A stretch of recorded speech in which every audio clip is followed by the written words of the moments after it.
Je suis Véronique Artru, j'ai 51 ans. Voilà, je suis aux EDC depuis l'après-Covid. Je suis mariée avec Jean-Baptiste, j'ai 4 enfants et je fais partie de l'équipe de Verneuil, pour laquelle je suis présidente depuis le début de l'année. Voilà. Et puis aux EDC, j'ai aussi une casquette Agir pour la région Île-de-France-Ouest. Donc je suis entrepreneur et j'ai un parcours assez atypique. On pourrait dire que je suis dans le slash job aussi, mais mon activité principale aujourd'hui, c'est Déclic Éveil Yveline que j'ai créé et qui est donc une activité de service à la personne à domicile et qui est centrée sur les enfants.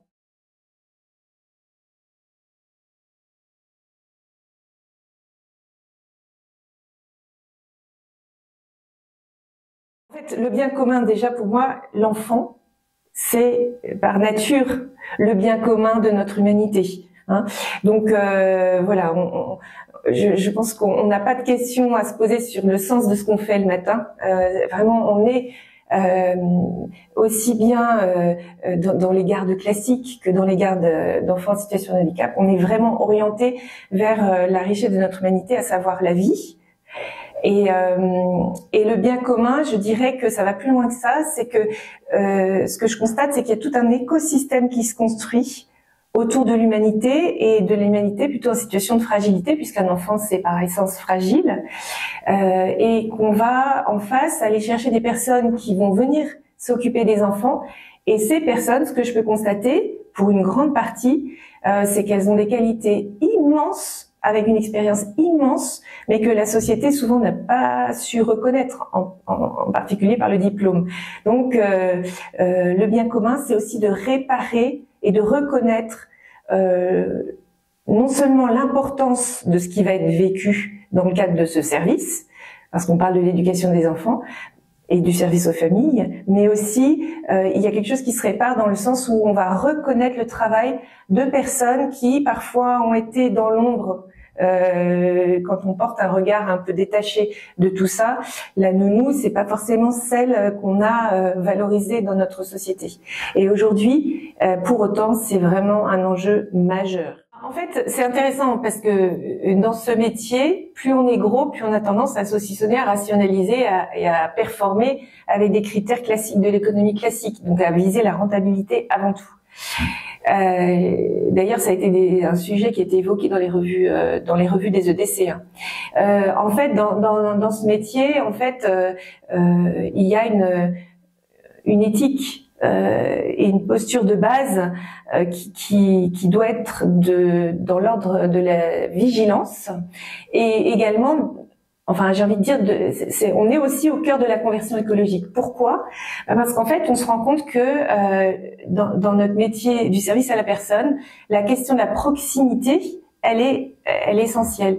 Et c'est une proximité qui fait ressurgir des forces au niveau des territoires, sur un plan économique, et qui change un peu la donne dans le travail. Aujourd'hui, si on peut simplifier un peu les choses, en région parisienne, il y a beaucoup de gens qui aimeraient ne pas avoir de transport pour aller au travail. Bon ben voilà, nous on est au cœur de cette problématique. Donc il y a ça, il y a aussi la question de qui est-ce que je recrute. Alors moi j'ai pas de filtre. En fait, j'accueille tout le monde. Donc, je peux avoir des étudiants aussi qui ont de l'expérience d'animation, d'accompagnement des enfants. J'ai aussi des étudiants qui cherchent leur voie. Et ça, c'est magnifique de voir que quand on met un jeune en situation de responsabilité par rapport à un autre jeune, il y a des choses magiques qui s'opèrent et qu'il va trouver un sens petit à petit dans sa vie. Et j'ai vraiment des exemples concrets. Et puis, j'ai des personnes qui sont plus avancées dans la vie et dont je parlais tout à l'heure, et qui sont des personnes qui ont eu un parcours un peu parfois cabossé, mais qui vont retrouver une confiance et une dignité dans le travail. On est dans l'économie. Donc pour moi, et on n'est pas une association, on est vraiment une entreprise. Et donc, les fondamentaux dans une entreprise, c'est de gagner de l'argent. Il faut pas avoir peur de le dire. Et en hébreu, la paix, qui se dit shalom, c'est aussi la juste rémunération. C'est donc un équilibre et une harmonie. Et ben, je pense que ça se traduit dans notre métier. Bien sûr, on cherche avant tout le bien humain, d'accompagner la vulnérabilité, mais osons les mots. Et moi, quand je vends mes prestations aux familles, et que parfois on n'est pas tellement plus cher, mais quelquefois on a 1 ou 2 euros de plus, j'explique que c'est parce que s'ils veulent des personnes engagées, fiables et durables, il faut les payer correctement. Donc il y a vraiment un mécanisme économique sain, et n'ayons pas peur de gagner de l'argent, dans la mesure où l'argent est un moyen pour faire bien les choses. Pour moi, être entrepreneur dans l'économie du bien commun, et pour quelqu'un qui aurait besoin d'un genre de décodage, eh bien, c'est de réconcilier et de réparer le monde, et donc de contribuer à sa croissance. Je crois à la croissance, mais à la croissance qui sera certes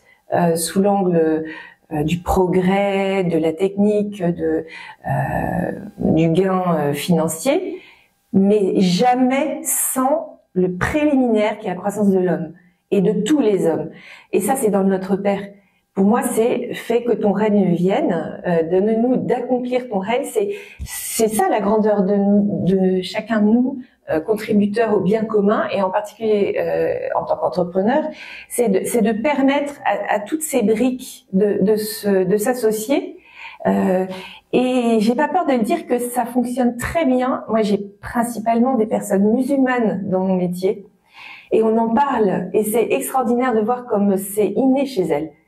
J'ai recruté des mamans qui ont elles-mêmes un enfant handicapé qui est maintenant grand, et qui se mettent au service de familles avec un enfant en situation de handicap. Mais l'humanité qui est là-dedans, mais c'est extraordinaire.